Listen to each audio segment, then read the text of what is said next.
नमस्कार साथियों, कैसे हैं आप सभी। तो लास्ट क्लास में हमने नॉर्थ अमेरिका के जो इम्पोर्टेंट लेक्स हैं उनको डिस्कशन कर रहे थे।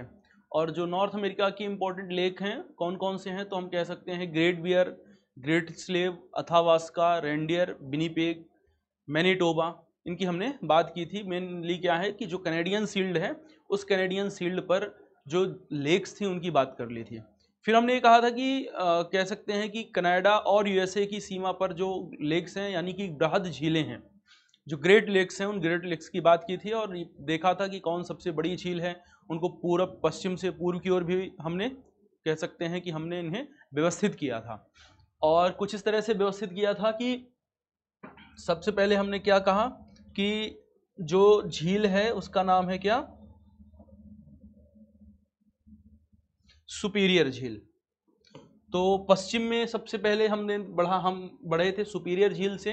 सुपीरियर के बाद मिशिगन, मिशिगन के बाद ह्यूरान, ह्यूरान के बाद इरी, इरी के बाद ओंटारियो, और फिर यहाँ से सेंट लॉरेंस नदी है जो जा करके गल्फ ऑफ सेंट लॉरेंस में मिल जाती है। तो अगर क्षेत्रफल की दृष्टि से पूछे तो क्षेत्रफल की दृष्टि से ग्रेट लेक्स में सुपीरियर लेक सबसे बड़ी है। सुपीरियर के बाद कौन सी है, तो ह्यूरान है, ह्यूरान के बाद है मिशिगन, फिर इरी और फिर ओंटारियो। और अगर पश्चिम से पूर्व का क्रम पूछे तो पश्चिम से पूर्व के क्रम में सुपीरियर, सुपीरियर के बाद मिशिगन, मिशिगन के बाद ह्यूरान, ह्यूरान के बाद इरी, इरी के बाद ओंटारियो। फिर हमने ये भी देखा था कि ये सभी झीलें कहां पर हैं, तो यूएसए और कनाडा की सीमा पर अवस्थित हैं। तो सभी झीलें कनाडा और यूएसए की सीमा पर अवस्थित हैं। लेकिन इनमें से कौन सी झील, मिशिगन झील ऐसी झील है जो केवल और केवल कहां पर है, तो यूएसए पर अवस्थित है। फिर कल मैंने आपको कुछ लोकेशन के बारे में बताया था, कुछ लोकेशंस दी थी, जिन लोकेशन के बारे में बोला था कि इनको आप लोग एक बार एटलस में जाकर के घर में मार्क कर लीजिएगा या मार्क करने का, खोजने का प्रयास करिएगा। तो उम्मीद करता हूं कि आप लोगों ने सारे लोकेशन को खोज लिया होगा, है ना। तो चलिए आज एक एक की चर्चा करते हैं। तो जो ग्रेट लेक्स हैं, ग्रेट लेक्स में सबसे पहली जो झील है हमारी, सबसे पहली झील है सुपीरियर झील। तो पहली झील कौन सी है उस पर हम थोड़ा सा चर्चा करते हैं और आगे बढ़ते हैं। तो ग्रेट लेक्स में पहली झील है सुपीरियर झील।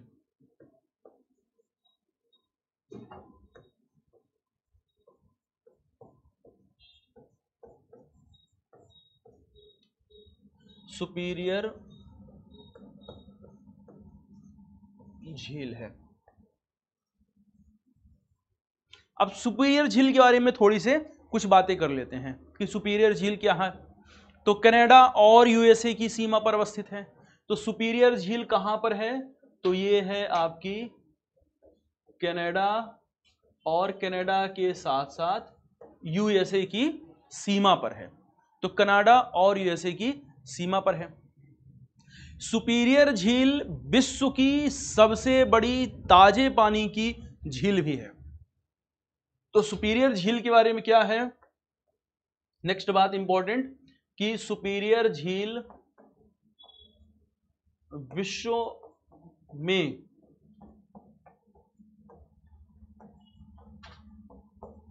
ताजे पानी की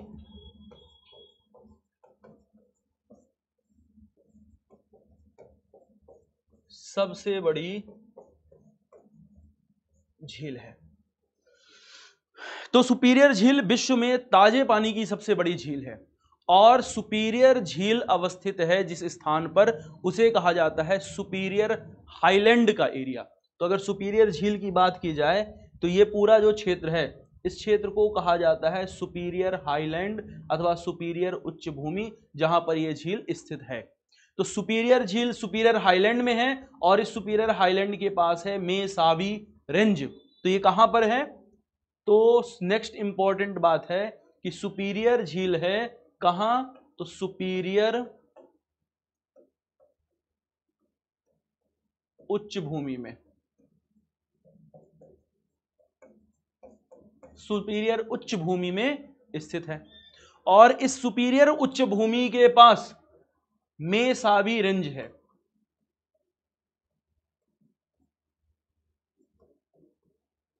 मेसाबी रेंज है। ठीक है, मेसाबी रेंज क्यों महत्वपूर्ण है? तो ध्यान रहे, मेसाबी रेंज लौह अयस्क के भंडार की दृष्टि से एक महत्वपूर्ण क्षेत्र है और मेसाबी रेंज के पास से लौह अयस्क का उत्खनन किया जाता है। तो मेसाबी रेंज में क्या है? तो लौह अयस्क के भंडार हैं और वर्तमान समय में लौह अयस्क का उत्खनन होता है यहां। तो लौह अयस्क का क्या हो रहा है? उत्खनन हो रहा है। अब अपने पॉलिटिकल वाले मैप में जाइए और देखिए वहां पर कि इसी मेसाबी रेंज में एक शहर स्थित होगा। इस शहर का नाम है डुलुथ। ये देखिए यूएसए में है ये शहर। और डुलुथ ऐसा शहर है जहां पर लौह इस्पात उद्योग का विकास हुआ है। तो नेक्स्ट इंपॉर्टेंट बात क्या हो गई? नेक्स्ट इंपॉर्टेंट बात है कि इस मेसाबी रेंज के में ही क्या अवस्थित है? मेसाबी रेंज के समीप सुपीरियर उच्च भूमि में ही एक शहर अवस्थित है। इस शहर का नाम है डुलुथ। और ये डुलुथ कहां पर है? तो डुलुथ है यूएसए का शहर है। और इंपॉर्टेंट क्यों है? तो इंपॉर्टेंट इसलिए है क्योंकि यहां पर लौह इस्पात उद्योग का लौह इस्पात उद्योग का विकास हुआ है। तो डुलुथ शहर महत्वपूर्ण है क्योंकि डुलुथ वो शहर है जहां पर यूएसए में लौह इस्पात उद्योग का विकास हुआ है। तो कुल मिलाकर के कह सकते हैं कि हम सुपीरियर झील के बारे में क्या क्या बातें समझ सकते हैं कि सुपीरियर झील यूएसए और कनाडा की सीमा पर है। आप देखिएगा सुपीरियर झील कहां पर है? यूएसए और कनाडा की सीमा पर अवस्थित है। सुपीरियर उच्च भूमि में है। सुपीरियर उच्च भूमि में यूएसए में मेसाबी रेंज है। इस स्थान पर मेसाबी रेंज का क्षेत्र है और मेसाबी रेंज में लौह अयस्क का उत्खनन किया जाता है। तो लौह अयस्क के उत्खनन के लिए इंपॉर्टेंट है मेसाबी रेंज। और यहां पर स्थित है डुलुथ शहर जो कि यूएसए में लौह इस्पात उद्योग का एक अत्यंत महत्वपूर्ण केंद्र है डुलुथ। तो डुलुथ के बारे में ध्यान रखना है। ठीक। अब सुपीरियर झील से जब हम ह्यूरॉन झील में आते हैं तो सुपीरियर झील से ह्यूरॉन झील में आने के लिए एक नहर को पार करना पड़ता है। इस स्थान पर यह है सुपीरियर लेक और यह है ह्यूरॉन लेक। तो सुपीरियर से ह्यूरॉन झील में आने के लिए एक नहर को पार करना पड़ता है और इस नहर का नाम है क्या? Soo canal. तो अब नेक्स्ट इंपॉर्टेंट पॉइंट हो गया हमारा क्या है? तो अगला इंपॉर्टेंट बात है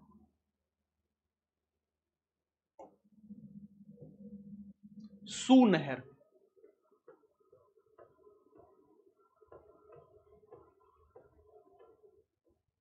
सू नहर क्या काम कर रही है? तो सू नहर सुपीरियर झील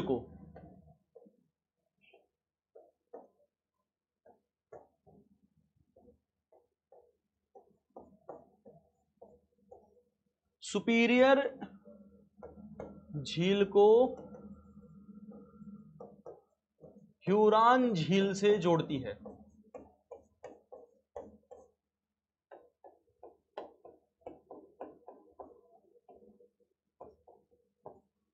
सू नहर जो है तो सू नहर सुपीरियर झील को ह्यूरॉन झील से जोड़ने का कार्य करती है। सू नहर कनाडा में देखिएगा तो इस नहर के समीप साल्ट सेंट मैरी बंदरगाह स्थित है। तो सू नहर के समीप एक बंदरगाह है और यह बंदरगाह है क्या? इसका नाम है साल्ट सेंट मैरी। और ये है कहां पर? तो ये है कनाडा में। तो सुपीरियर झील से हम आते हैं ह्यूरॉन झील में। सुपीरियर झील कैसी है? तो विश्व में ताजे पानी की सबसे बड़ी झील है। सुपीरियर झील से हम ह्यूरॉन झील में आते हैं। तो सुपीरियर झील से ह्यूरान झील में आने के लिए हमें क्या, किस नहर को पार करना पड़ेगा, तो सू नहर इंपॉर्टेंट है। तो अब तक हमारे पास दो नहर मिल गई। एक नहर कौन सी थी, पनामा कैनाल, और दूसरी हो गई कौन सी, सू कैनाल, सू नहर। सू नहर हमने पार कर लिया। सू नहर के समीप कनाडा में साल्ट सेंट मैरी बंदरगाह है, और इसके बाद हम आ गए हैं ह्यूरान झील पर। तो अब आप देखिए, ह्यूरान झील के तट पर आपको एक शहर मिलेगा। कहां पर आ गए आप, ह्यूरान झील पर आ गए। और यहां पर आप देखिए, आपको कनाडा में एक शहर मिलेगा, उसका नाम है सडबरी। देखिए जरा एटलस में फटाफट, क्या नाम है, सडबरी।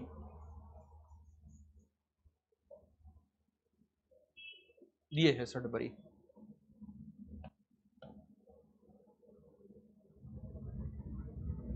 ये है सडबरी, और इस स्थान पर है आपका साल्ट सेंट मैरी बंदरगाह है।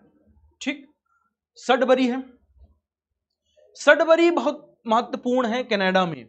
कनाडा का ये एक महत्वपूर्ण खनन शहर है। तो ये कनाडा का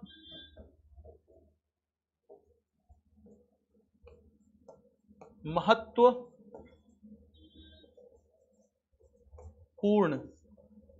माइनिंग सिटी है, ये खनन शहर है। तो सडबरी कनाडा का एक महत्वपूर्ण खनन शहर है, जो निकिल के उत्खनन के लिए विश्व में प्रसिद्ध है। तो यहां पर निकिल का उत्खनन किया जाता है। तो किसका उत्खनन होता है, निकिल का। वैश्विक स्तर पर निकिल के उत्खनन के लिए काफी प्रसिद्ध है। और इसके साथ साथ यहां पर तांबा और प्लेटिनम के भी भंडार पाए जाते हैं।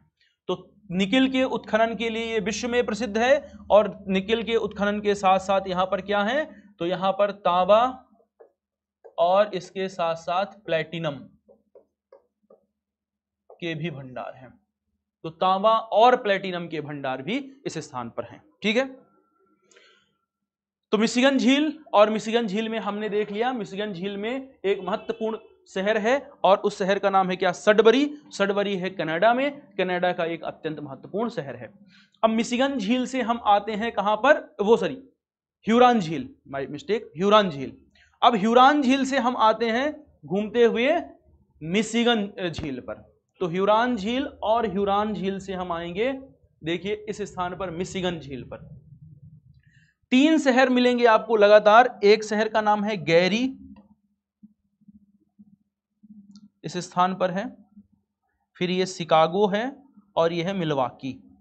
तो आप एटलस में उठाइए और मिशिगन लेक, मिशिगन पे आइए। कौन सी झील है, मिशिगन झील।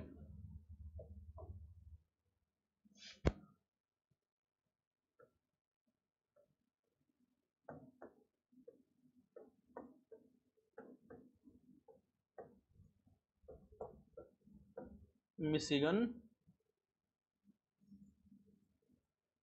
झील।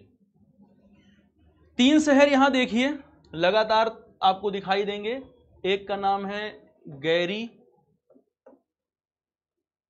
एक का नाम है शिकागो, और एक शहर है, इस शहर का नाम है क्या,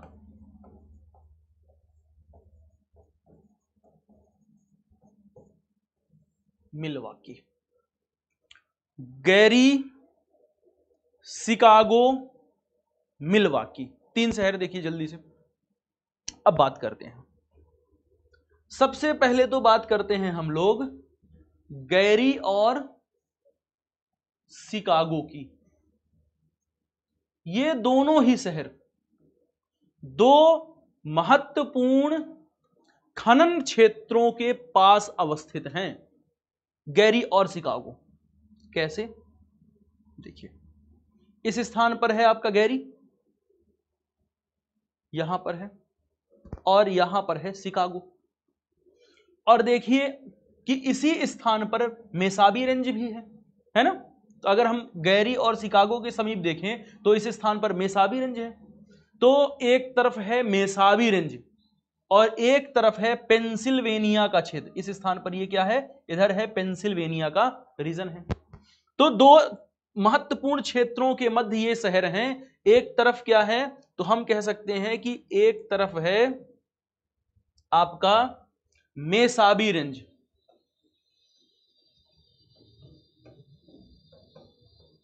और एक तरफ है पेंसिल्वेनिया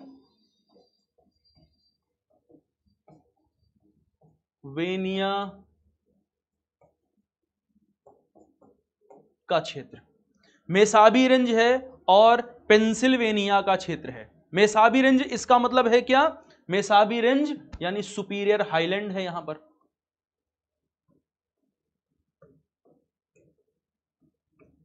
सुपीरियर हाईलैंड यानी सुपीरियर उच्च भूमि। और आप ये बात जानते हैं कि मेसाबी रेंज में लौह अयस्क के भंडार हैं। किसका भंडार है, तो यहां पर है लौह अयस्क का भंडार। पेंसिल्वेनिया यूएसए में कोयला भंडार की दृष्टि से एक महत्वपूर्ण क्षेत्र है, ध्यान रखिएगा। अगर कोयला क्षेत्रों के बारे में बात आए तो यूएसए में पेंसिल्वेनिया का क्षेत्र अत्यंत महत्वपूर्ण है। तो पेंसिल्वेनिया में है कोयला का भंडार।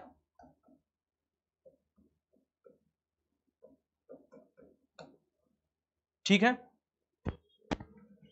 तो एक तरफ लौह अयस्क और दूसरी तरफ कोयले के भंडार।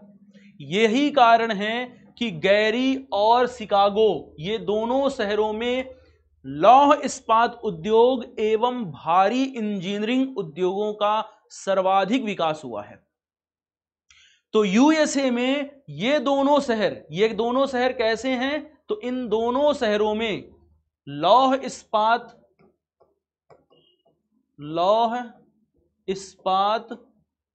उद्योग एवं भारी इंजीनियरिंग उद्योग का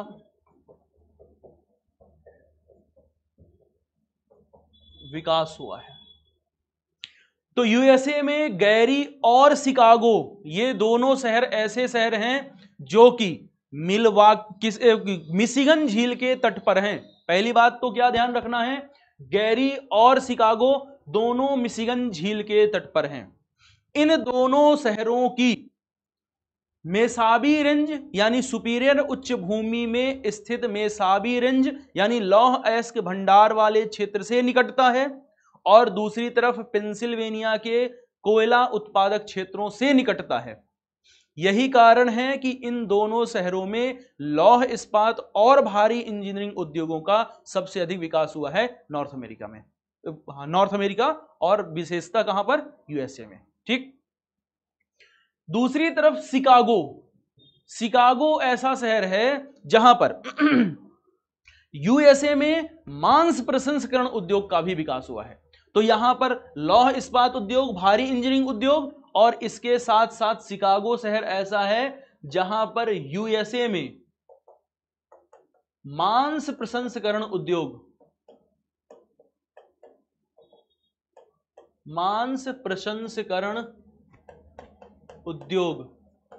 का महत्वपूर्ण केंद्र है। तो शिकागो यूएसए में मांस प्रसंस्करण, मीट प्रोसेसिंग इंडस्ट्री का एक अत्यंत महत्वपूर्ण केंद्र भी है शिकागो शहर। ठीक है, अच्छा, शिकागो के बारे में ध्यान रहे, शिकागो एक बड़ा शहर है, तो यूएसए का अधिक जनसंख्या वाला शहर है, और एक बड़ा शहर भी है यूएसए का, अधिक जनसंख्या वाला शहर है, बड़ा शहर है शिकागो से आगे बढ़ते हैं हम लोग मिलवाकी की ओर। तो शिकागो से मिलवाकी तक का जो क्षेत्र है, ये ऐसा क्षेत्र है जहां पर कृषि से संबंधित उपकरणों का उत्पादन किया जाता है। हम कह सकते हैं कृषि संबंधित उपकरणों के उत्पादन की दृष्टि से एक महत्वपूर्ण क्षेत्र है पूरा शिकागो से मिलवाकी। आप देखेंगे शिकागो और मिलवाकी पास पास में है, ज्यादा दूर नहीं है।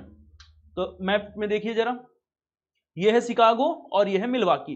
तो ये ऐसा क्षेत्र है जहां कृषि से संबंधित उपकरणों को बनाया जाता है, ट्रैक्टर, हार्वेस्टर, है ना, कृषि से संबंधित उपकरणों का यहां पर उत्पादन किया जाता है। इसलिए इसे एग्रीकल्चर एम्प्लीमेंट बेल्ट भी कहा जाता है। शिकागो से मिलवाकी तक का जो क्षेत्र है, सवाल ये पूछा गया है आपका, तो ध्यान रखना है क्या, ध्यान अब ये रखना है कि शिकागो से मिलवाकी तक का जो क्षेत्र है यहां पर क्या किया जाता है, तो कृषि से संबंधित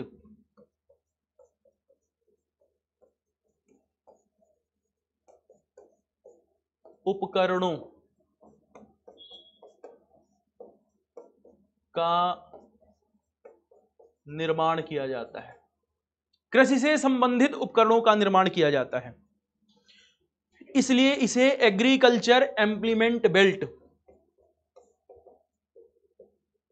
एग्रीकल्चर एम्प्लीमेंट बेल्ट कहते हैं, एग्रीकल्चर एम्प्लीमेंट बेल्ट कहा जाता है शिकागो से मिलवाकी तक के क्षेत्र को। तो मिशिगन झील, और मिशिगन झील पर हमने देख लिया कि मिशिगन झील के तट पर यूएसए के 3 महत्वपूर्ण शहर हैं, गैरी, शिकागो, मिलवाकी।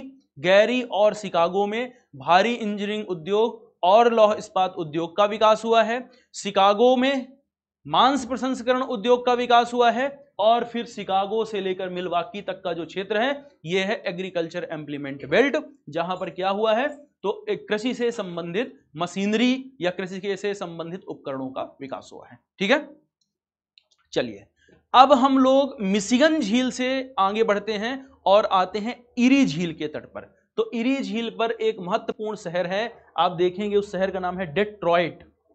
देखिए जरा, ये है एटलस में, आराम से अपने देखिएगा। तो एटलस में देखिए और देखिए क्या आप, इरी झील,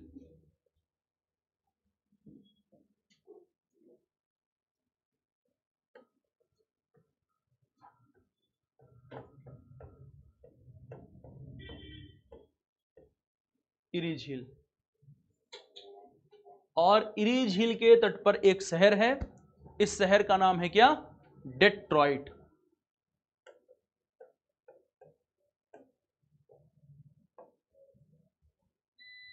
डेट्रॉइट शहर है, क्या हो डेट्रॉइट कहां पर है, तो देखिए ये शहर है आपका यूएसए में, और डेट्रॉइट शहर विश्व स्तर पर मोटर वाहन और ऑटोमोबाइल उद्योग का सबसे बड़ा केंद्र है। इसे ऑटोमोबाइल उद्योग की राजधानी भी कहा जाता है, और बहुत बार सवाल इससे पूछा गया है, ध्यान रखिएगा। तो डेट्रॉइट क्यों महत्वपूर्ण है, डेट्रॉइट विश्व स्तर पर, विश्व स्तर पर ऑटोमोबाइल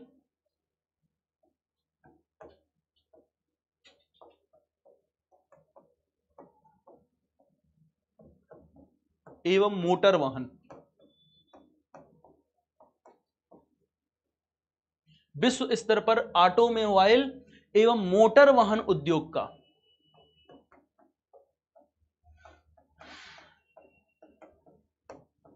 सबसे बड़ा केंद्र है। ऐसा ही हम एशिया पढ़ेंगे और एशिया में जापान में जाएंगे तो वहां पर भी देखेंगे कि ऑटोमोबाइल और मोटर वाहन उद्योग का एक बड़ा केंद्र है वहां भी, जो कि एशिया पर एक बड़ा केंद्र है एशिया का, जिसकी वैश्विक स्तर पर मान्यता भी है। तो डेट्रॉइट क्या है, तो डेट्रॉइट के बारे में ध्यान रखना है। डेट्रॉइट विश्व स्तर पर ऑटोमोबाइल और मोटर वाहन उद्योग का सबसे बड़ा सबसे बड़ा क्या है, केंद्र है। इसे ऑटोमोबाइल उद्योग की राजधानी भी कहा जाता है। तो इसके बारे में ध्यान क्या रखना है, अगली बात कि ये ऑटोमोबाइल उद्योग की, विश्व में ऑटोमोबाइल उद्योग की राजधानी है ये, तो इसे विश्व में ऑटोमोबाइल उद्योग की राजधानी कहा जाता है। अब इरी झील से आपको जाना है ओंटारियो झील पर। तो इरी से ओंटारियो डायरेक्ट आप नहीं चले जाएंगे, बल्कि इरी झील से आपको एक नहर पार करनी पड़ेगी और इस नहर का नाम है वेलेंड नहर। क्या नाम है? वेलेंड नहर। और इस वेलेंड नहर को पार करिएगा तो वेलेंड नहर पार करने के बाद आप पहुंच जाएंगे कहां पर? ओंटारियो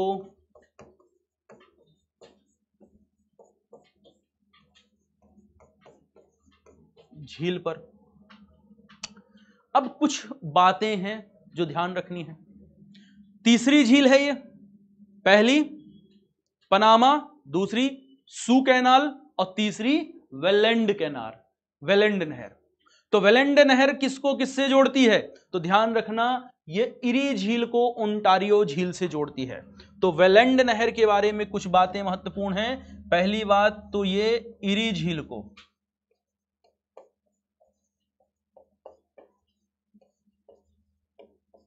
ओंटारियो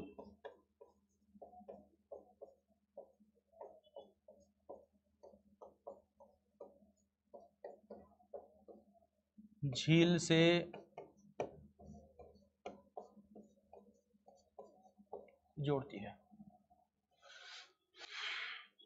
तो वेलेंड नहर इरी झील को ओंटारियो झील से जोड़ती है।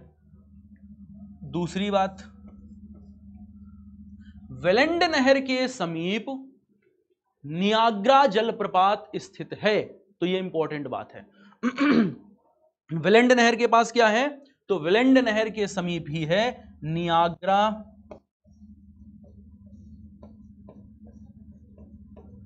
जल प्रपात। नियाग्रा जलप्रपात अत्यंत इंपॉर्टेंट, प्रारंभिक परीक्षा में सवाल पूछा जाता है। नियाग्रा जलप्रपात कहां पर है? तो नियाग्रा जलप्रपात है वेलेंड नहर में ही के समीप ही है, और ये यूएसए और कनाडा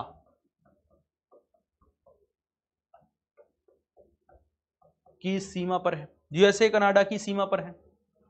दूसरी बात है, ये नॉर्थ अमेरिका का सबसे ऊंचा जलप्रपात है। नॉर्थ अमेरिका का सबसे ऊंचा जलप्रपात है। और तीसरी बात, ये नियाग्रा नदी पर है। तीसरी बात है कि ये नियाग्रा नदी पर है। तो कनाडा और यूएसए की सीमा पर है, नॉर्थ अमेरिका का सबसे ऊंचा जलप्रपात है और नियाग्रा नदी पर है। वेलेंड नहर के समीप एक शहर है, इस शहर का नाम है क्या? बफेलो। तो वेलेंड नहर के समीप में अगला जो इंपॉर्टेंट बात है वो क्या है? इस जगह पर एक शहर है, इस शहर का नाम है बफेलो शहर। बफेलो, बफेलो है यूएसए का शहर है, न्यूयॉर्क स्टेट है यूएसए का। तो यूएसए के न्यूयॉर्क स्टेट में है ये बफेलो शहर। और बफेलो शहर इंपॉर्टेंट है क्योंकि ये यूएसए में आटा उद्योग का सबसे बड़ा केंद्र है। तो ये यूएसए में आटा उद्योग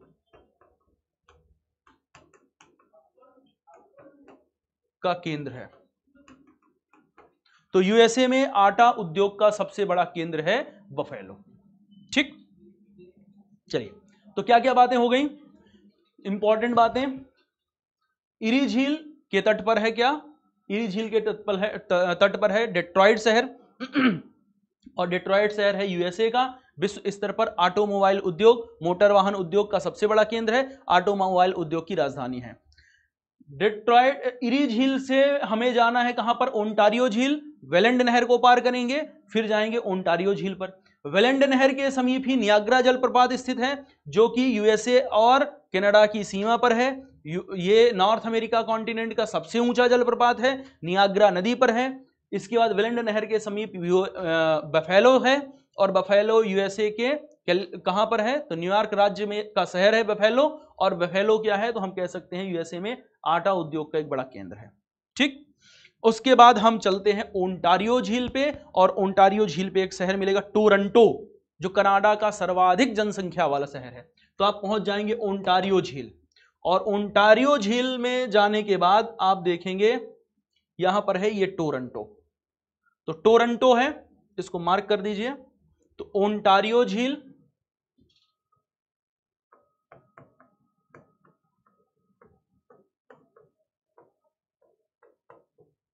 और इस झील के तट पर है टोरंटो, टोरंटो है, ठीक है। टोरंटो क्या है, तो टोरंटो के बारे में ध्यान रखना है। टोरंटो कनाडा का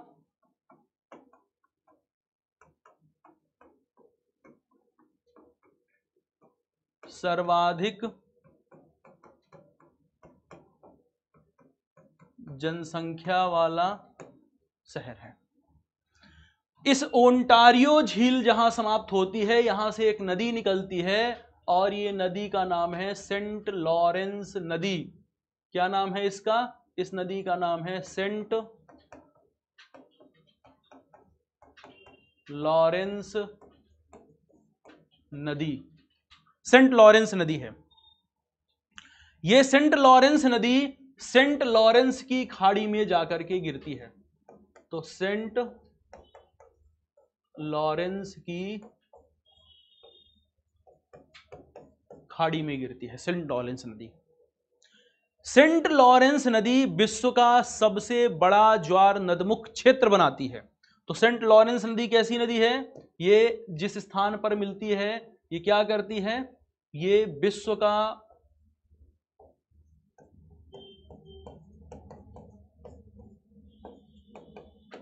सबसे बड़ा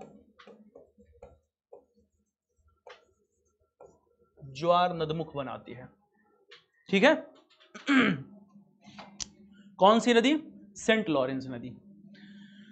जब कोई नदी किसी कठोर चट्टानी संरचना से होकर के अपवाहित होती है, तो कठोर चट्टानी संरचना से अपवाहित हो रही हो, किसी भ्रंश घाटी से अपवाहित हो रही हो, ऐसे दो तरह की दरअसल नदी बेसिन होती हैं। एक बेसिन होती है, इसे कहा जाता है स्ट्रक्चरल रिवर बेसिन, और दूसरी होती है रिवर बेसिन।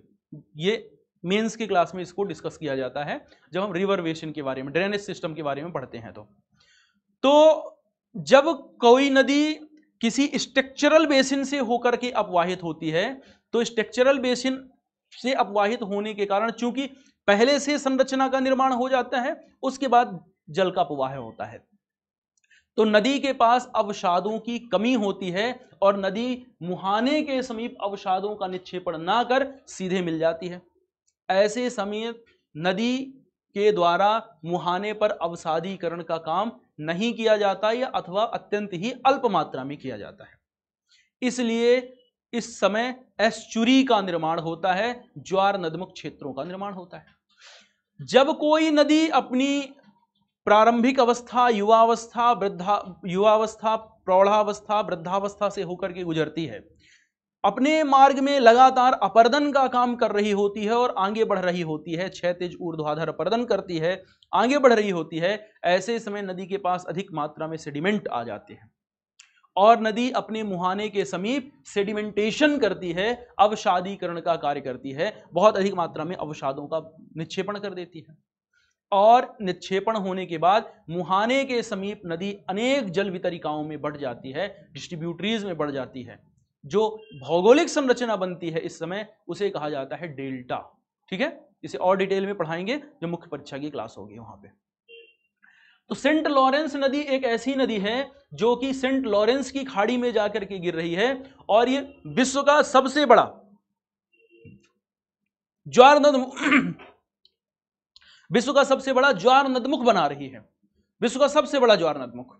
ध्यान रखिएगा, याद होगा आपको, ये वही क्षेत्र है कैनेडियन शील्ड वाला, जहां से ये नदी अपवाहित होती है, और कैनेडियन शील्ड कठोर चट्टानी संरचना का क्षेत्र है। पहले से यहां पर रिवर बेसिन नहीं, बल्कि यहां पर स्ट्रक्चरल बेसिन बना हुआ है, उसी से होकर सेंट लॉरेंस नदी अपवाहित हो रही है। इंपॉर्टेंट कुछ बातें और हैं यहां पर जो ध्यान रखनी है हमें। तो यहां पर एक बात ध्यान रखनी है, एक शहर होगा, देखिए उस शहर का नाम है मॉन्ट्रियल।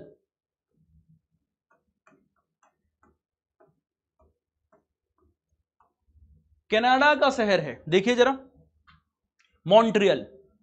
और मॉन्ट्रियल कैसा शहर है? तो विश्व का सबसे बड़ा ज्वार नदमुख शहर है, द्वीप नहीं, द्वीप भारत में बताऊंगा, माजुली द्वीप है। तो ये है कहां पर? ये है विश्व का सबसे बड़ा ज्वार नदमुख शहर है, ठीक है। इसी के साथ साथ इसी नदी के तट पर एक और शहर है, इस शहर का नाम है क्यूबेक। क्यूबेक नाम है। क्यूबेक कनाडा का प्राचीनतम शहर है। तो ये कनाडा का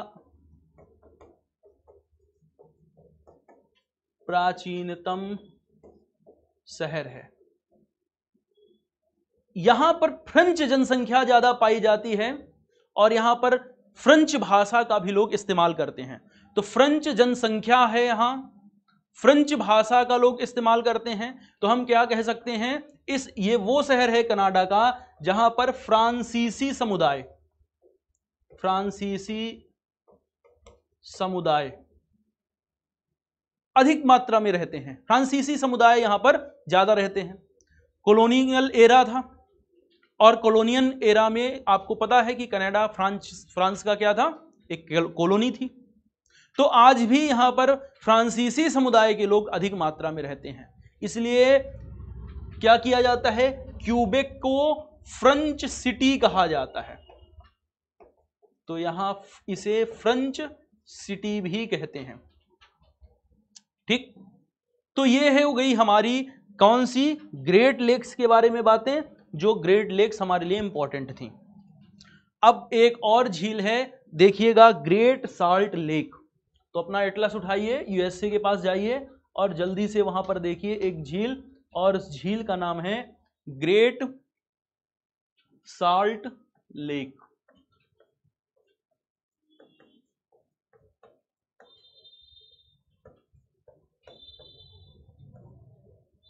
ग्रेट सॉल्ट लेक, ठीक है, यूएसए के उटाह राज्य की राजधानी, ठीक है। साल्ट लेक सिटी इसके तट पर है। तो इस झील, ये है कहां पर, यूएसए पर है, और उटाह राज्य की राजधानी है साल्ट लेक सिटी, जो इस झील के तट पर है। ये एक प्रकार की खारे पानी की झील है। तो ये एक खारे पानी की झील है।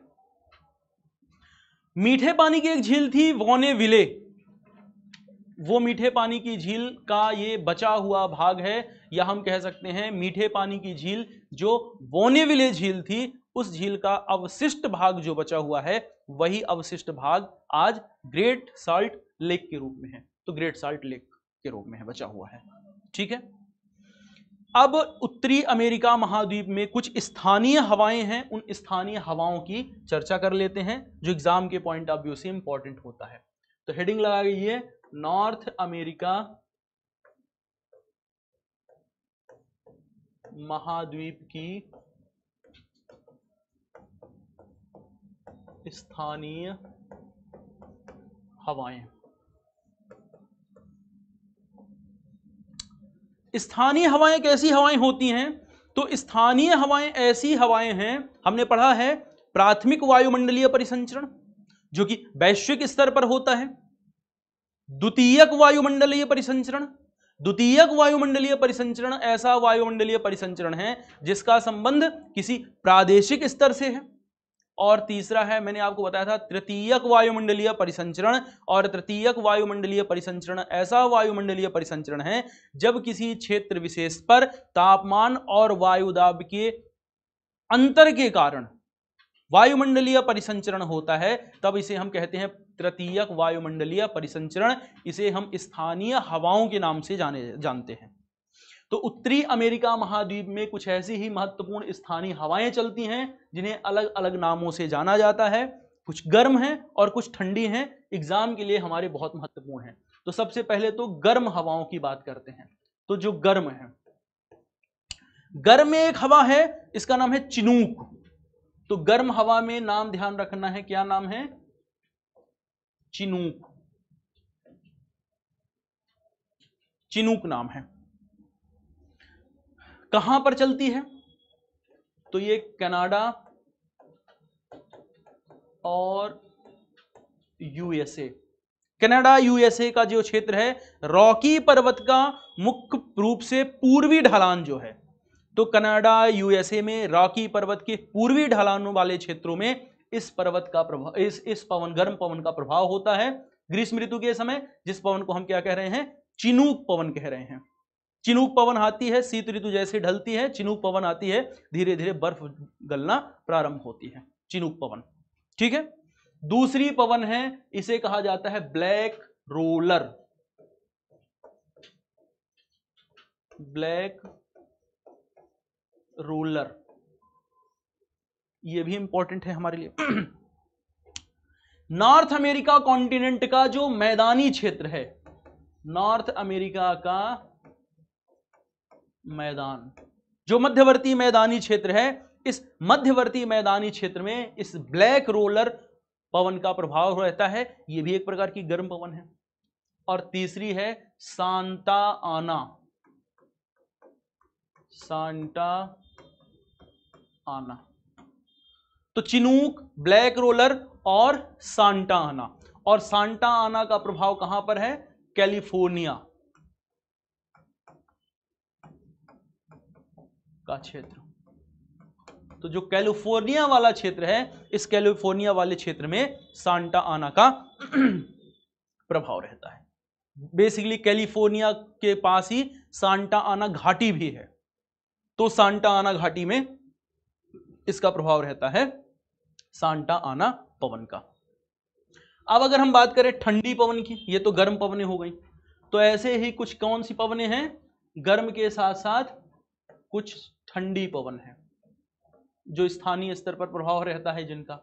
इनमें से एक ठंडी पवन है, इसका नाम है विली बाव। क्या नाम है?